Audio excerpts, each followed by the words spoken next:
My new manager is someone I slept with years ago, and he doesn't know we have a child. The backstory. I went back to university in my late 20s to do my PhD, and shared an office with a few other students for many years. One of the students, Jacob, completed his thesis and was moving back to his home country, so we all went out for congratulatory, farewell drinks. One thing led to another and Jacob and I spent the night together. A few weeks later, I realized I was pregnant and I had no way to contact Jacob. His university email and mobile number had been deactivated since he'd left the university and the country. I didn't need anything from him and was fine to raise the child alone, but I thought he had a right to know. I googled him a few times over the years but never found him. This last week, our department head emailed everyone to introduce and welcome our new manager, Jacob, with a photo and a blurb about his education and work history so I know for sure it's him. The night we spent together changed my life because it made me a parent, so I have thought about Jacob from time to time when my daughter asks about her dad or I notice a genetic trait she didn't get from me. However, I doubt Jacob has given that night a second thought. I have no idea whether he will have any concerns about being my manager given our history, or whether I'm making a bigger deal of this than I should. For what it's worth, in my years of sharing an office with Jacob, he seemed easygoing and practical. In our company, it is common for everyone in the department to reply all to these introduction emails and introduce themselves, welcome the newcomer aboard and explain how their role will interact with theirs. I'm not sure if my email should note that Jacob and I studied together years ago as a way to get that out in the open? Or should I email him individually and offer to have a discussion about keeping our history out of the workplace if he thinks it's needed? I'd appreciate any suggestions for language that indicates I'm not concerned and will be completely professional.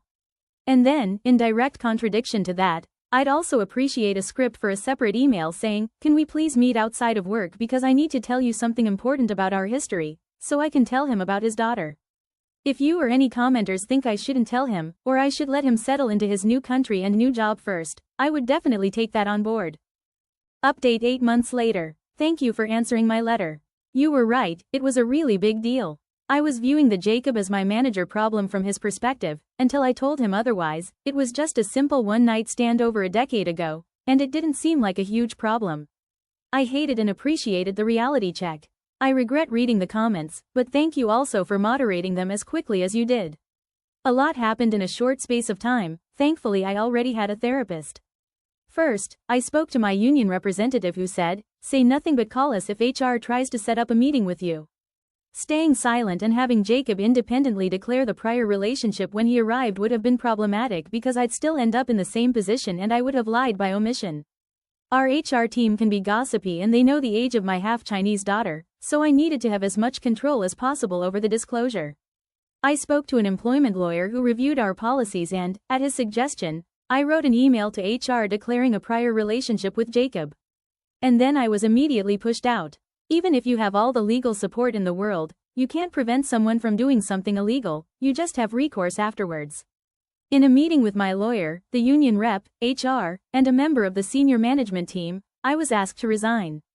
When I said no, they insisted on a statutory declaration about the relationship with Jacob stating what happened, when it happened, how many times it happened, and who initiated it.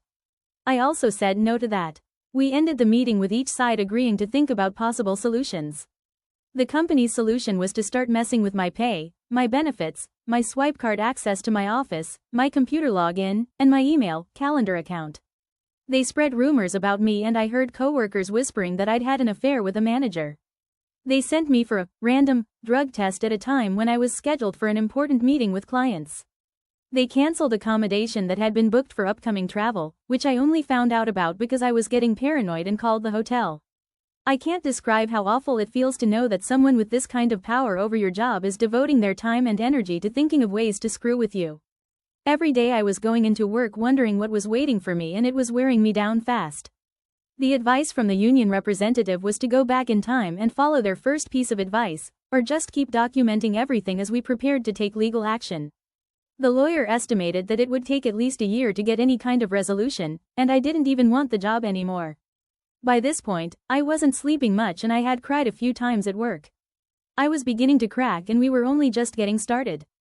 So, I resigned. I wish I'd held up better under the pressure, but it was all just too much with the looming deadline of Jacob's start date at our office, and whatever way HR was going to drag him into this.